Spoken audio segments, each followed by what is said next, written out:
Okay, right. So a very big welcome to all of our participants who are joining us, and a big welcome to another of the NM Business events, and just a chance for us to share some really interesting business stories, business advice to businesses across North Northamptonshire. So a very big welcome. Just really a bit more information about NM Business and about the program. So if you're looking for any sort of business support or advice, then please come along to these events. Now that you've registered in this event, you can register on all of the social media. So it's nmbusiness.co.uk, and we've got also the NM Business social media. That's where everything will be shared. So any events will be shared on there. Any sort of opportunity to engage with us, and we'd be delighted to see you. So it's a really good chance to be able to get access to free materials, to events, and all sorts of good stuff like that. Today's event is a really important piece for businesses, and it's probably one of the big bits of a business advice that you need to take seriously when you start, and you need to be thinking about as you go through. And it's all about uniqueness and how to make your business unique, and it's a really important subject that our speaker Laura is going to be telling you all about, and I'll do a quick introduction to her. I think when you think about uniqueness, I think it's really important to kind of boil it down to make sure that everyone is really clear as to why it's important, and I'm sure that this will come up again and again. But certainly, as a small business, if you are not unique, then it's very unlikely that people are going to think about using your business. And the reason being for that is that it's very unlikely that your business is completely unique. You know, that there is always going to be another business that does either a similar service or produces a similar product to you.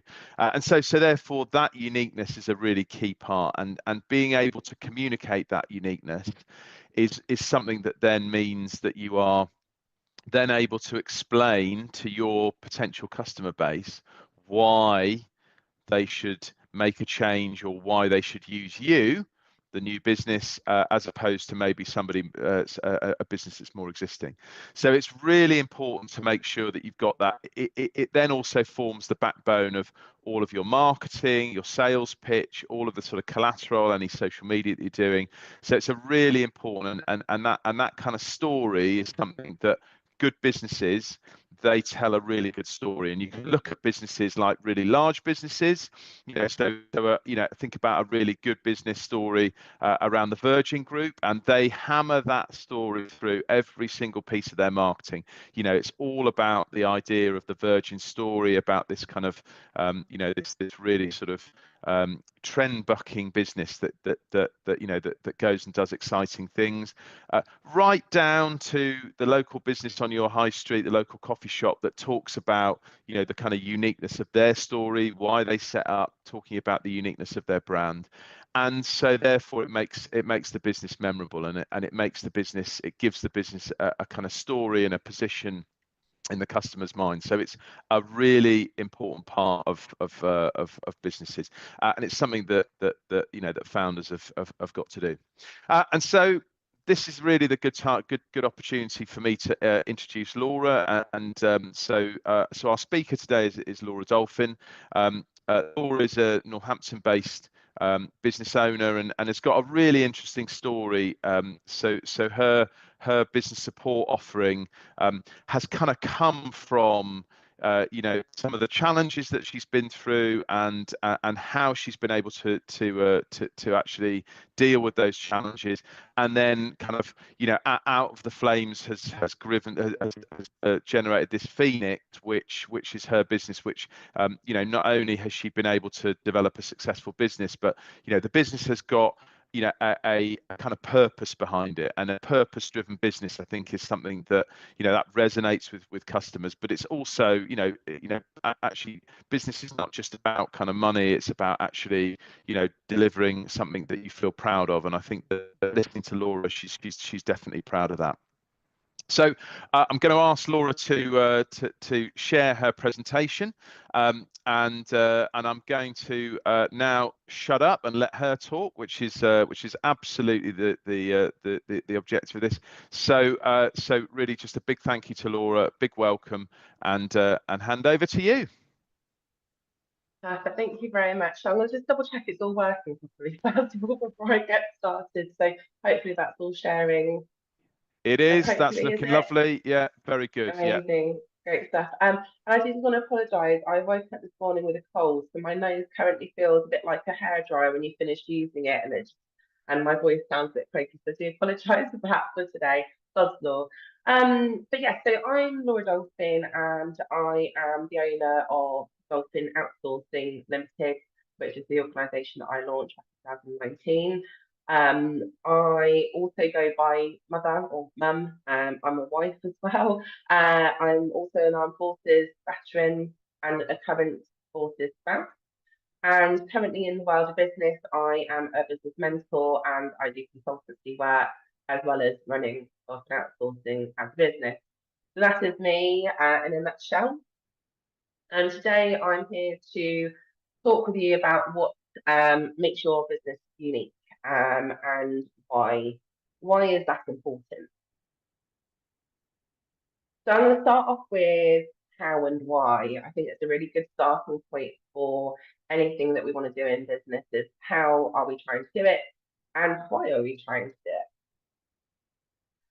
What was my why? So I came into this business in creating Dolphin Outsourcing for many, many different reasons. And I think all of you, if you take some time to think about it, will be able to delve down and figure out why it is that you decided to become self-employed. For me, I was still in the Army Reserve, so I was in service for just shy of 10 years, and I was still serving at the time when I decided to set up my own business.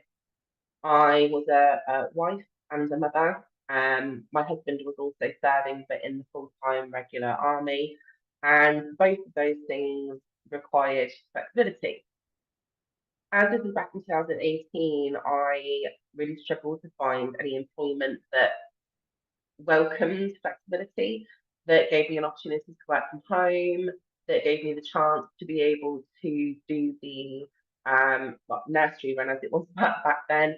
And as probably any parent will know, nursery fees are costing through the roof and continue to rise even as we currently speak. So for me, I was really struggling to find something that was close enough to where we were, which was in the middle of nowhere, because that's where we were stationed at the time.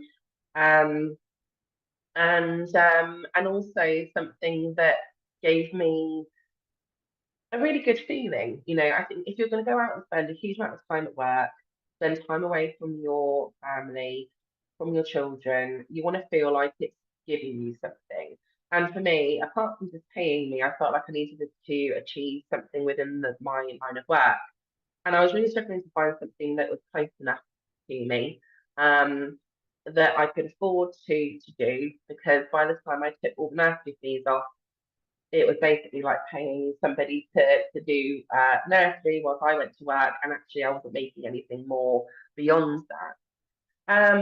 And then also my partner being in the armed forces could be going away at short notice for long periods of time, and so my support network wasn't there either. And I really felt that I needed to find something that was flexible enough to work just around all of those aspects of life. Unfortunately, as well, at this time, I was going through a number of tests for some declining health reasons. So after I had my daughter, my health continued to decline, and I was having joint pain issues. I was having ongoing mental health struggles. And all of these things were just getting worse and worse and worse. And I thought, how can I deal with all of this whilst having and holding a normal job? And I just really felt that perhaps I wasn't going to be able to achieve that. And if I wasn't really able to achieve that with somebody else, and if my mental health was holding me back from trusting somebody to look after my employment, how could I then take things further? And I really felt like I had no other choice other than to effectively back myself. It sounds a little bit big-headed, but I think sometimes, in life you have to just turn around and go, this is my life, and I want to be able to achieve something, and I know that I can achieve something if given the opportunity. And so I really backed myself and said, right, what can I do? What can I achieve? What things could I possibly offer to anybody? And what one thing is it that I'm looking for? And I was sat there thinking, do you know what? I don't really know what my one thing is. And so I realised that actually there's lots of things that I enjoy doing. And at the time, that was in project management, that was in design, that was in leadership. It was in a whole wealth of different things. And going out there and trying to find a job that gave me all access to doing all of those different parts of me felt like something that was not achievable. And I wasn't going to be able to celebrate all of those different aspects. So I said, no, that is it. That's my decision. I need to go into employment, self-employment. And I think this is where timeline comes into play. And I think a lot of people focus a lot on the end goal, which is your business launch. And great, yes, okay, everybody wants to get to business launch stage, but actually starting a business starts way, way, way before that. And I think I'd like to ask you all to have a think about it whilst the rest of the talk is going on. What was it that made you decide to go self-employed? Was it something that happened? Was there some really strong reasons why? Um, and try and see if you can pinpoint what that was, because that's important for you to remember what your why is. So with any type of business, you're going to start off with that crucial point of hitting something. Something happens in life. You might have had a disaster happen. You're seeing probably a lot of people through COVID have decided to go in self-employed. Um, Something has happened. Then you start to develop the ideas around your business, and then the concept becomes more aligned. Okay, great. So you've got an idea. Now you really need to start planning everything through. So if any of you are watching this and you haven't yet gone self-employed, these are all these little steps that you're going to be taking, and plenty of others, before you even launch your business, or at least just you're trying to do all it before you launch your business. So you're thinking about what's happened and why you're going down this pathway. You've had the idea, you're creating the concept. Now you're planning what the business is going to be. Is it a service business? Is it a product-based business? You're then going to go into creation. So things like thinking about, well, what services am I going to offer? How am I going to price those? How am I going to attract clients and customers to buy those? And of course, if you've got a product-based business, you may then go into product development and other things as well. If you've got a shop, you might be thinking about sourcing the items that it is that you'd like to sell. All of this comes into that planning creation part of creating a business. And of course, the legality side of things. So once you know what you want to do, once you know how you want to do it, it's also about protecting yourself and making sure that when you do go out and do these things, you're as protected as can possibly be. And then, of course, you go into your business launch. Um, and I know it's very difficult, isn't it, when you're starting a business because there's all of these things. And as I said, these are only just, this is a few. There's lots of subtext to all of this. So, when you're going through ideas for a business, you might have several ideas that you're exploring. And that's great. That's fine. It's great to be able to explore those different concepts and taking those through. And that's why I really do think that having some sort of business plan, working through the concept is a really important part of planning and creating your business. So what is your why? And again, I'm going to ask this later. Please do have a think about it. If you would like to make a note down of what it is, please do, because I'd really love it if you're happy to share that with us. So I'm going to move on to succumbing to external pressure. So of course, with business, you have competition, and there are other people in the world of business probably doing what you're doing, or not far off doing exactly what you're trying to achieve here. And that's hard, isn't it? Because you're trying to do something that earns you money. Because let's face it, why would you start a business unless you're going to have some money in the bank, even if that's just to pay you? And there's a lot of pressure on you from society from a variety of different ways. But you're going to have direct competition, the people that maybe don't agree with what you're trying to do. The other people maybe on the high street, if you're working or if you have a store and you're obviously got a physical location, you've got all of that competition around you. And then you've also got the bigger companies that obviously are out there. They are already doing it. They are already successful at what they're trying to do. And then you're trying to enter this space. So maybe you're currently in that space and you're trying to think, well, how do I compete with all these other things going on? For me, in my first year of starting my self-employment, I went through some real trials within the sector that I work in. So I discovered that there was this term of virtual assistant, and that seemed to be the box that I was being put into, was this box of virtual assistant. And I ended up deciding that I was going to do things a bit differently to how everybody else was doing it.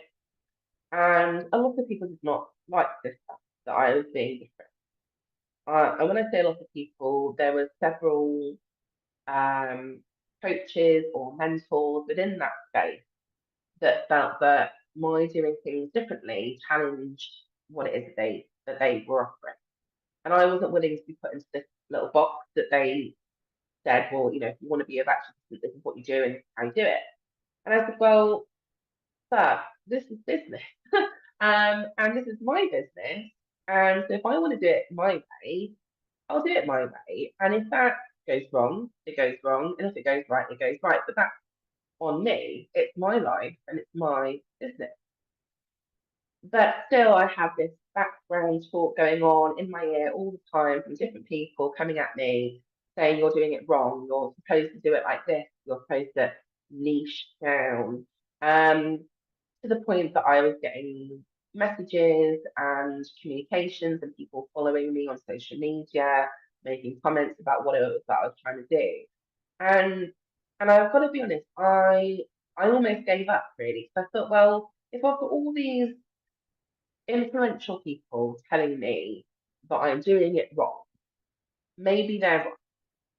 And that thought just planted itself in my mind, and I thought, they must be right because they are in this area. They've been apparently doing it for a long time. They are being paid to give advice to other people. Maybe they are right. Um, and I really started to feel manipulated by that whole situation. And I almost changed everything that I was doing. I started thinking about niching down. I started thinking about the terminology that I wanted to use and adjusting that to what these people that I looked up to were saying. And I hit a point where I just felt miserable and I thought, why am I doing this? Why am I starting this business? And so I had to go back to my original why, and this is why it's really important for you to remember why it is that you started your business and what it is that's making you unique. And several of the reasons why I wanted to start a new business, apart from my family and time pressures, etc., were that I had a couple of examples of poor leadership in employment. I was having difficulties in being kept in a box, and I didn't like the fact that I couldn't explore what I wanted to do and explore my specialities. Um, I felt like I had something to bring to the table that wasn't out there right now. And I sat there and I realised that I had all of these people telling me to do all of these things that employers had previously told me to do and keeping me contained in this little box. And that was the moment that I went, do you know what? Screw this. This isn't why I started business.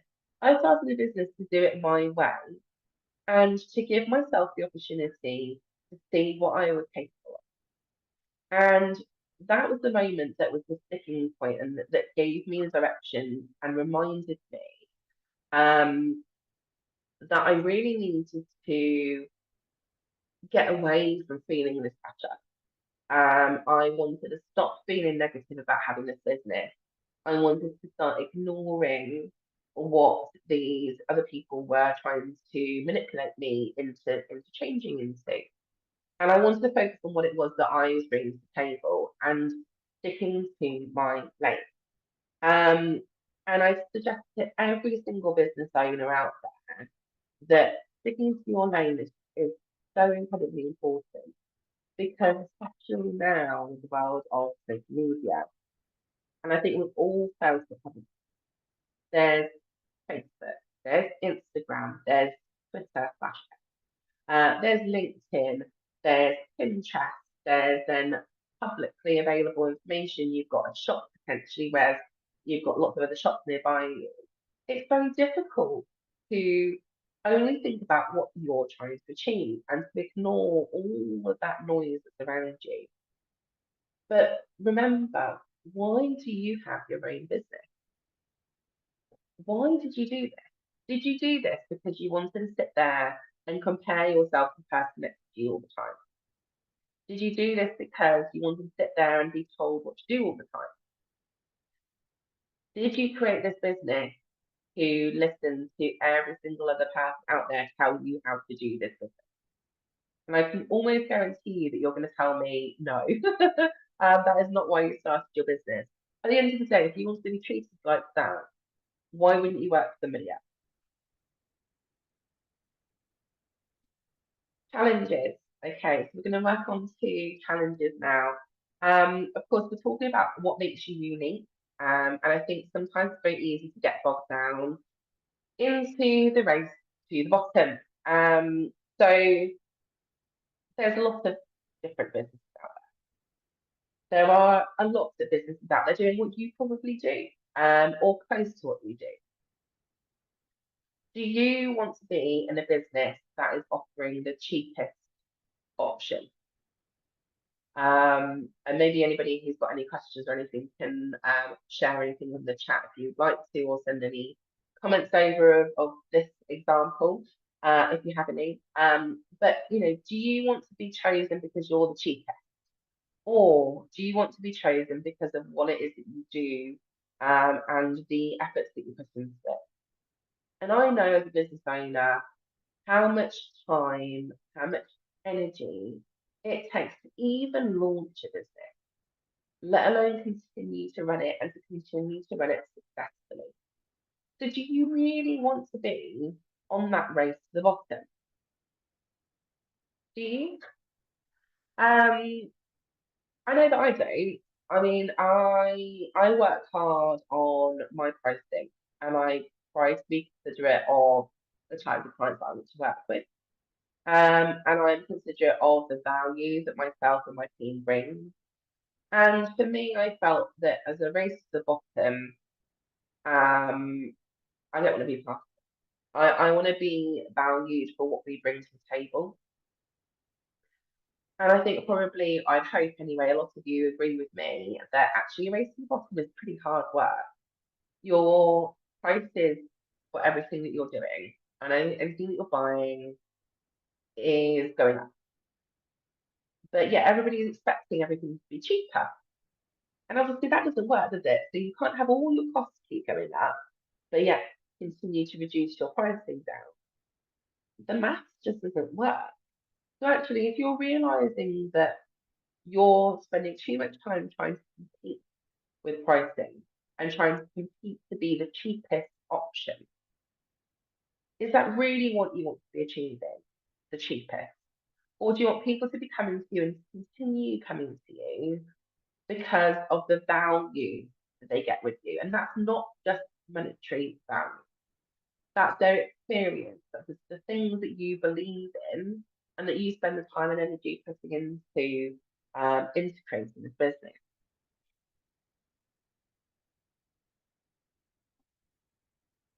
I quite like using the loaf of bread analogy.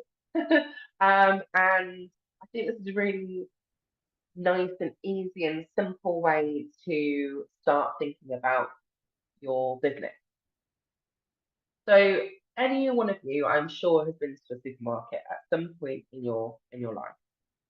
And you'll be able to go down to the supermarket or to the artisan shop that's nearby, whatever it is, the type of store that you would normally go to. And there will be various types of bread. And the bread will be different qualities, it'll be different prices, it'll be different brands. And yet they are all there and they all have a place to be there. Because if you think about it, you walking in and deciding that today you're a bit skint and you're going to buy the cheapest loaf of bread. Okay. Or you're going in there and you're just going in there purely for the price. Okay, so it does have a place there, doesn't it? Because there's an audience that will just be looking purely at price. Then you'll have people who'll come in to the store and maybe they have a gluten intolerance, for example. They're looking for a very specific type of bread.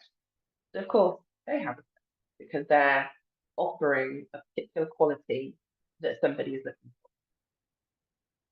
You're then going to have seeded loaves of bread. You're going to have crusty loaves of bread. You're going to have sliced, not sliced, rolled, baguette, a whole host of different types of bread. And actually, just looking at white bread, you're going to have a variety of types and a variety of brands of white bread. And that's not necessarily just everybody's price, is it? They're looking for the quality. They're looking at how long the loaf of bread will last for. They'll be thinking about how thick the slice is. They'll be looking at a variety of different things, not just the price. So when you've got a business and you're running a business and it has got a variety of things to talk about, actually that's great because what you're doing is you're giving people the option to go, okay, so your price is this, and you're giving them that chance to think, what else do you do? Why should I shop or buy from you? Why should I work with you? And I think this is really, really important part that we need to make sure we remember is that, obviously it depends what your type of business is in terms of what they're looking for.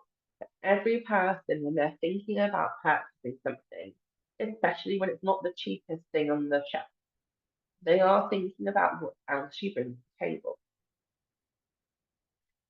So for me, so what do I bring to the table? So my business, I realised that a lot of the reasons why I started business was around flexibility. And so when I talk to people, I talk about the support that we do around flexible working initiatives. I talk about the fact that I have the majority of my team working from home, and that's their decision. They work on the days and the times that suits them. Again, it's coming back to the whole flexible working initiatives and support side. And I share that with potential clients. So if I'm having a discovery call with somebody who wants to work with my organisation, I tell them about it. I explain to them about the positive things that we're supporting. And I make sure that they're aware that we're more than just a price tag. And that's one of the things that I find that people really um, start to come into. I've got one follow-up out, and we'll come to that in a second. So what we're talking about here is making sure that we are giving people the opportunity to understand what makes us unique.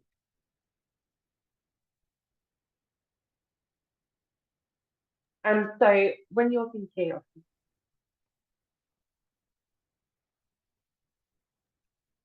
apologies. There we go. Sorry, apologies for that. I was about to sneeze and need to stop that for a second. What is it that makes you unique? Okay, and why is that important to make sure that you're expressing? Because that's what the customers want to know. They want to know why they should come into your store, why they should pick up the phone and speak to you. And you need to spend time trying to work with and understand what it is that you're selling, what your strong points are, what it is that makes you unique, and working through and understanding that enough that you can then explain that and express that to your audience, that they go, do you know what? I'm really interested in supporting people who are disadvantaged, and that might be people who need to work flexibly, that's parents with disabilities, etc. I want to work with a company that has that mentality, that supports people like that. And if that's what they're looking for, that's going to set me above another organisation that doesn't talk about that, that just talks about how cheap they are, how much time they get with people for how many pennies that they can pay on the pound. They are thinking more, and actually, more and more businesses and more business owners are thinking, and customers just in general are thinking, where does this come from? Why are you doing this? There are more loaves of bread out there that are going, and it's saying on the side that they have been grown in the UK, all products are UK based, that they can share where they source the ingredients from. People want to know. Society's starting to care, obviously not everybody, but a lot of society wants to know where things have come from. They want to know the backstory, and they want to understand what it is that you're doing differently and why it is that they should choose you. But if you never talk about what makes your business unique, how do they know about it? And I think this is something that's really important, is that it's not just something you do right at the very beginning. Obviously, I talked through that slide in terms of how you take the steps through your business, but it's a continual thing to be aware of. And even myself, I realised actually, you know what? Our website wasn't telling everybody that. I was. Every time I meet with somebody and I talk to somebody, I'm telling people this. But actually, you know what? My website wasn't doing as good a job as I thought it was, and it wasn't giving that information freely enough. So we're currently doing a huge, big rebrand and relaunch of our entire website, explaining this even more. And I've been doing this now since 2019, so we're 5, 6 years in, and I realised, you know what, we could be doing this better. And so it's not just something you do once at the beginning. It's something that you need to keep coming back to and say, you know what, if this person's never met me before, this company's never met me, this customer's never met me before, can they find out what makes me unique and why they should buy from me? Or can they not? So they need to ask about it. And I think that's where something we need to make sure we're thinking about when we're talking on our, when we're doing social media, when we're talking about a website, if you've got a shop and what you're displaying. Don't just think about the product service, think about that story and make sure that's evident in every single part of what it is that you're trying to do.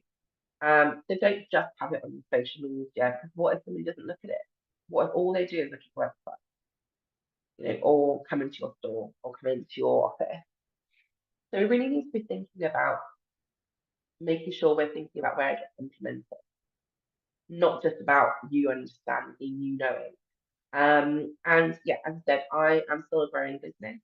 So I'm still thinking about this. I'm still trying to make sure that, like, Virgin and some of the other businesses out there, that I am installing into everything. And so that it is obvious and it is coming through and it is shining through. But I do want to just remind you about being unique, because everybody has a uniqueness to it.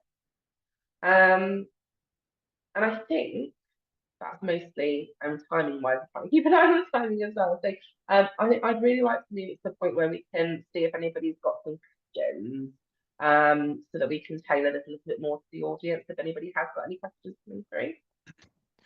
Well, Laura, I think first, just a really big thank you for the presentation, which was really interesting to go through your story, to apply it to how you've applied it to your business, how you've developed that business in there, and so just a really big thank you for that. So I always like to kind of sort of take highlight the points that I've kind of got from an event, and that will give people time to hopefully stick some questions into the chat, and so forth. So but I think I think that there was a few key things in there. I think the number one is really understanding your why. I thought that was great to hear, because it's definitely something that when we're working with local authorities, and then working with the businesses in the local authorities, that comes up, that's the question that we ask, and it's a really important one, because actually that can sometimes be the only unique selling point that you have. If you're a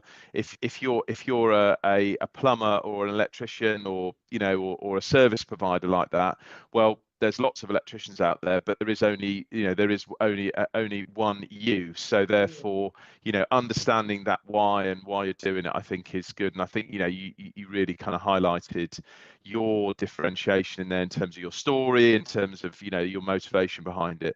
Yeah. I thought the other. It's Oh, tough as sorry, well. Karen.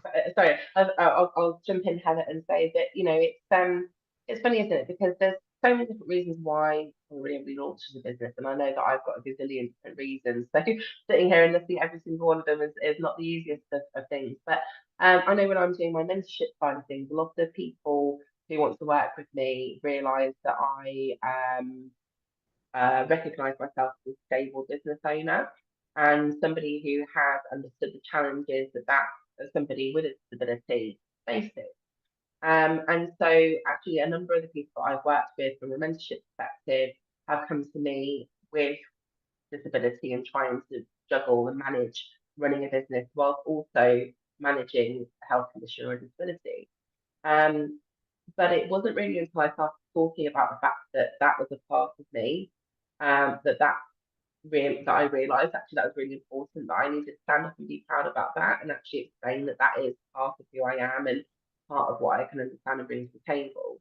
But I know that even now, disability especially, or being a working parent, people worry about whether that's going to be seen as a negative. And actually, you know what? Some people may see it as a negative, but that means that that's not your audience. And actually, your audience are people that understand who you are and that are proud of who you are and who you're representing. And actually, going out there and being proud about what you can do and who you are and what you bring to the table is going to attract the right type of audience that you actually want to have and work with. Yeah, no, I think I think that's a really that's is a really great point, and and I think that you can't target everybody, because if you target everybody, then you target nobody. So therefore, I think that's is a really good way of doing it. I thought the other interesting one was about the naysayers and people telling you that not to continue, and I think it's really it's important to think about maybe their motivations as to why they might have that view. And some people might just be giving you their own feedback, and that's fair, and you have to kind of decide whether to consider that or not. But other people might just be they might not necessarily be that happy about you starting a business. It's not something that everybody can do, and so forth, and I think it's just having the self-confidence to do that. And I think certainly linking up either with mentoring or with with a support organization like yours, I think that can help businesses. It's sort of owning a business can be a bit of a lonely journey, so actually having somebody to bounce ideas off, or to take the pressure off in terms of doing social media posts, or to do the PR or admin, I think is really helpful, actually. So and then the final thing, I thought I really like the comment about this idea of the business journey, and in one of the training courses that we run, we show the journey of the first Amazon website and what that looked like, and through to what the Amazon the Amazon kind of ecosystem, I think, is probably how you describe Amazon. What that looks like now, very different. And I think the thing is probably for that out of that is for probably people not to worry too much about whether or not what they're putting up is going to be perfect, and not to worry too much about how each step in their business needs to be perfect, because invariably it's not. Invariably there is going to be issues, and actually it's really recognizing that most businesses take not kind of you won't become a millionaire in 3 months. You're talking about businesses, it takes probably 3 to 5 years to establish a business, and so it's a marathon, and so therefore it's about lots and lots of small changes, and if you link that through to kind of the best business coaches in the world, thinking about Dave Brailsford of formerly of the Sky cycling team, and what he talked about was instead of one big change, it was thousands of small changes, and I think that's I think that your point really talked to that, actually. So I thought it was a brilliant presentation. Thank you. And I think it's the world is constantly moving and changing, isn't it, as well? I think anything like the pandemic, I think forced everybody to realise that actually at a whim, a click of a finger, the world can suddenly change, and what people want changes, and how you want to work changes as well. So I think, if you go into the world of business thinking, this is what I'm going to do, I'm going to do it like this forever, you probably need to go a little bit back to the drawing board and remind yourself that actually everything is constantly moving and evolving, and your experiences will drive you to change as well. And as I said, we're 5-6 years in now, and going through a complete rebrand of the business to make sure that we're coming forward in the right way. We're actually relaunching our social enterprise as well, so it's not public knowledge very much, but obviously this is going to make it so. So we're actually going to be relaunching through that. We're looking into how we do that at the moment, because we really want to make sure that people understand that we really do care about what we're trying to achieve here. And we felt that was the best way of doing it. So it's taken us 5 years to recognise that actually we've probably been performing as one for most of the way through. But now it's time to go. Actually, look, we need to celebrate that uniqueness and put it out there to the world and explain that this is how we do things and why we do it in even a better way. So yes, never feel like it's too late to be able to present yourself as unique. Yeah, no, I think I think that sort of thing, and this idea of making changes when through the business, that's what happens, and the reason is because the thing is that if you're not changing, if you kind of stand still and continue, then you're fighting competition, and competition is a little bit like the tides. If you suddenly stop changing, then actually you're not staying in the same place. You're actually going backwards. So I think that's is really good. So we have got some very shy participants who so we haven't got any questions come up there. So I've got one question for you, and then we'll see if anyone else wants to jump in with that. So I think it's really good to kind of take these things down to maybe a kind of practical example. So let's assume that I'm an electrician, and I'm kind of struggling with this idea of how do I kind of explain my uniqueness to customers and potential customers. So I'm really interested to get your thoughts on what would be the 3 steps that you would suggest to me in a business like that to understand the uniqueness and then maybe communicate that out to to a potential customer base. So I think there's a few different avenues you can do this by, and actually I would say to try and get some help with it, and not necessarily paying somebody like me to come in and help. I mean, obviously I'm definitely here to be able to help with that sort of thing, but sometimes just getting out of your own head can make things really a lot easier. But if you haven't got somebody that can help you and assist you with these, with that train of thought, then asking yourself some really honest questions I think is important. And I find that actually writing them down rather than just thinking it through in my head makes me really analyse it better. And so what I would suggest is that you ask yourself a few key questions. Again, why did you start with this? So did you become a self-employed was it electrician? Sorry, that you said. Electrician, so, yeah, we'll go with yeah, electrician we'll go with for now. that. Yeah, so, not something I'm qualified in. So if anyone is looking for any rewiring, then don't contact me, because you likely I'll burn your house down. We'll go with electrician. So why did you become a self-employed electrician? Why didn't you go to work with another company? Okay. When you ask that first question, you may well answer a whole bunch of the other things that you've been wondering about. So, for example, you might say, well, actually, I want to work for myself because I worked for a big company before and I was just a number and I didn't like that. And the customers were just a number, they were just a value on a screen. And I wanted customers to feel that I was there to help them through a difficult moment. Because, you know, if you need an electrician or a service like that, something's often gone wrong, or you're trying to do an improvement, and you need somebody to come along, and you want to trust somebody. For exactly what you just said, actually, you know, do you want to have somebody come in and they do it wrong, and you end up losing your home because a fire happens when you're not there? You want to know, like, and trust that the person coming into your home or into your business can do what they say they do.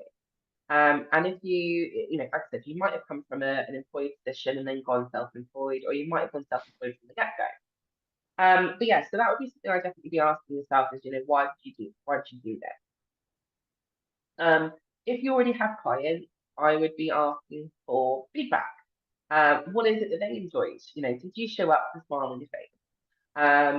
Did you have a good sense of humour and they enjoyed the chat that they had when you were there? Did you attend to support their elderly relative that had an issue and they couldn't be there, but their elderly relative was, and they felt really safe and looked after by you? You know, actually, when you're doing a service-based business like that, a lot of the time it's around how people feel from being around you.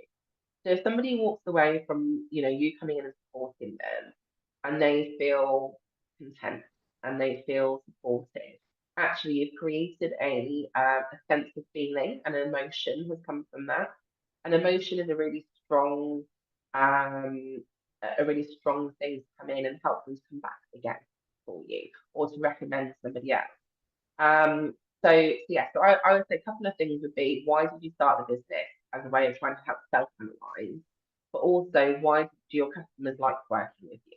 And actually by them telling you these things or by you considering why you started, you're going to get the clear points of what it is that makes you special. Because that's what this is, isn't it? What's special about you? What is it that's special about the product that you have? Maybe, you know, switch to, I think, you sell candles, for example, scented candles that go with something like that. So you sell scented candles. Okay, well, lots of other companies sell scented candles, so why should they buy from you? Well, actually, you know, you're buying scented candles for somebody's birthday, and as standard, it always comes in a nice box. It always comes with a lovely ribbon on it. It has a little note that you put in it that tells them a little bit about the fragrance, about where the products have come from. You know, that you sourced your olive scent from a farmer in Italy or something, you know, whatever it might be. You're going above and beyond, giving them more of an experience than going, here's your scented candle. So actually trying to think about things like that. Actually, you know, I don't know if you've ever been to something like that when you bought something, you thought, I'm just going to go and grab that from a little shop. I went to one in Western Fable Shopping Centre. Actually, they had a little store, and I'm sorry, I've not got it to hand. I'm just remembering about it now. I bought a little gift for my daughter for her birthday, and it came in a lovely little box. They put a little bow around it. They wrapped it with a really nice little thing. I didn't ask them to do any of that. I just asked for the item that I was buying. But actually, you know what? That felt really nice because, well, apart from saving me time wrapping it myself later, actually, it was perfect as it was, and I didn't ask for that. But I now remember that experience that I had going into that shop, and if I want to get something again, I'm more likely to go back there because I enjoyed that experience. They were really nice to speak to, and that experience felt really nice. And I'm sorry, I'm not very good with names, so that's why I've forgotten the name. But I do know it's downstairs in the shopping centre at Western Fable, and so if you want to go and have a look, that was one little place that I had a really nice experience. They do lots of different types of gifts and things. But yeah, so it's just about seeing, you know, how is it your customers feel? How is it that you feel about what you do? You know, what is it that you try and do differently to everybody else? And yes, okay, price might be part of it, but actually just try and consider your value. Brilliant. Yeah, no, I think you totally agree there. You know, I think that kind of encapsulates it in a nutshell, really. So yeah, and any service that provides wrapping versus my wrapping services, which are primarily plastic bag related, then that is a very, very good thing. So yeah, brilliant. Right, so obviously I think you've answered all the questions already. So I think we will have to finish it there now. But just like to say a really big thanks to Laura for a really interesting presentation. I think, you know, if you are thinking about, you know, wanting to sort of chat through with somebody, you know, about uniqueness, I think Laura, you know, was pretty clear there that, you know, asking yourself the question, you know, is even chucking it into something like ChatGPT, I think is a really good way of kind of just getting some insight into it. So I think that's really interesting. But it's actually, I think, really the kind of key bit is actually to just get actually chatting with somebody, and somebody, you know, certainly Laura is really experienced. You'll have kind of seen that. So we will put the video up on our social media. So please share that, and please follow our social media if you haven't done. We've got more events coming up later in the month, so they will be advertised, and we're looking forward to those. And other than that, if you have any questions, jump onto the social media and do that. If you've got Laura's details in there, we'll post them up on the social media as well. Other than that, yeah, we wish. Oh, sorry, Laura, you carry on. I was just going to say as well, if anybody would like to contact me on LinkedIn or something, by all means, come find me. I'm always there on the other side if you want to come and drop me a message directly. And if anybody feels like you need any support in any direction within your business, even if it's a chat with me or potentially working with my team, obviously we're here as a business support service as well. And I think one of the pressures we get as society is that we feel like we have to do everything ourselves as well. And actually, I'm here to say it's okay to accept help and to get support from elsewhere. And sometimes the easiest thing to do is to get that from somebody who isn't emotionally involved in your business or in your life. So please do reach out if you've got any questions at all. I do a free initial call as well. So if anybody would like to just brainstorm some ideas through in terms of how they might be able to get support from me, I'm here and able to have that conversation. Super. Yeah, definitely take up that opportunity and do that. So yeah, so thank you very much indeed, and we'll see you at the next event. Thank you very much.